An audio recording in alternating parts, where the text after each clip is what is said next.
Hello people. So I just want to have a quick few words on another report that I've just read. I'm on a bit of a roll at the moment. I tend to do that after reading newspapers when I see a number of things that are, I believe, noteworthy. So it's been reported, I'm not going to read the whole article, it's a bit lengthy, but it's been reported that several senior diplomats from other countries have committed serious crimes whilst they've been in the UK. And the Foreign Office has only reported the most serious crimes. This doesn't include more minor offences. But because of diplomatic immunity, they are supposedly free from prosecution. Now, to give you some examples of the charges being brought against these diplomats, look a bit at this. Two Saudis have escaped prosecution for drink driving. So I'll read a little bit of this. Two Saudi diplomats in London have avoided drink driving charges in the past year because of diplomatic immunity, despite a Briton having been sentenced to 800 lashes after being caught with alcohol in Riyadh. And that's referring to an incident 12 years ago, but the strict interpretation still exists, so it still in theory would happen today. The Foreign Office, Mark Simmons, representing the Foreign Office, said that Scotland Yard's Diplomatic Protection Group had alerted it to 14 serious and significant offences last year by people with diplomatic immunity. Diplomats from the Zambian High Commission were also accused of drink driving, sexual assault and a public order offence. I may as well read this out, it's not very long. The FCO asked for diplomatic immunity to be waived in the 5 most serious cases, including both those allegedly involving the Pakistani diplomats. Immunity was partially lifted in one case to allow the police to interview the diplomat, while 2 suspects were voluntarily recalled and a 4th was asked to leave the country by the FCO. A 5th case is continuing. The Saudi drink drive cases are seen as particularly embarrassing because of the ban on alcohol in the country, which enforces a strict interpretation of Islamic law. And like I say, in 2002 a British businessman was sentenced to 800 lashes, jailed for 8 years and fined £400,000 after being convicted of running an illegal drinking den. I'm not sure if the lashes went ahead, but clearly the law was very, very strict. And this isn't the first time Saudis have got in trouble in Britain.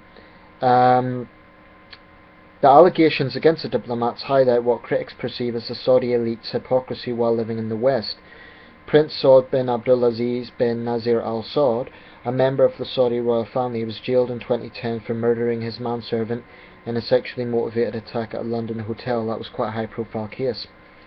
The grandson of King Abdullah of Saudi Arabia was returned to Riyadh after serving only 3 years of his life sentence in a prison transfer agreement that the Saudi government sought within months of his conviction. Now, it doesn't say that they were diplomats, but they were Saudi elite, which the Saudi diplomats also are. It is understood that the unnamed diplomats accused of drink driving in London will be disciplined by the royal family's enforcers, but stories of Saudi misdemeanours abroad, particularly those involving officials, are expunged from the kingdom's state-owned press. Rumours about the predictions of some members of the Saudi royal family have abounded among the diplomatic corps in Riyadh for decades. These tales of Saudi princes living playboy lifestyles do not play well in a country with chronic youth unemployment and widespread poverty despite the kingdom's extraordinary wealth. Mr. Simmons said in the statement, the FCO does not tolerate foreign diplomats breaking the law. We take all allegations of illegal activity seriously. When instances of alleged criminal conduct are brought to our attention by the police, we ask the relevant foreign government to waive diplomatic immunity where appropriate. For the most serious offences, and when a relevant waiver has not been granted, we seek the immediate withdrawal of the diplomat. The Pakistan and Saudi Arabia embassies could not be contacted for comment. So what we're seeing here is a case of Saudi and Pakistani diplomats behaving in a way that basically brings their country into disgrace. And the Foreign Office says they take it very seriously, but this diplomatic immunity clause is clearly quite strong, because there's clearly a lot of leniency when diplomats do break the law in this country. So if Saudi Arabia and Pakistan really believes in mutual respect, then they should accept that these diplomats should be punished, and they should allow us to waive that diplomacy agreement. I mean, the whole point about being a diplomat I would have thought, would be acting in a professional manner and bringing their country with basically not behaving like a common criminal. And what we see here, I think, is Saudi Arabia's elite just behaving like obnoxious playboys and thinking they'll get away with it because, in all honesty, the sentences here are a lot more lenient in Saudi Arabia. Just in case anyone sort of says, oh, well, you're being a hypocrite, what about British diplomats behaving badly abroad? Well, I can't think of any recent examples. I honestly can't. But I would say the same thing. If a British diplomat, say for example, got drunk and caused criminal damage, say he or she assaulted someone, say he picked up prostitutes, something like that, then he or she should be punished. I'm not saying otherwise. But I think it's a case of us being way too...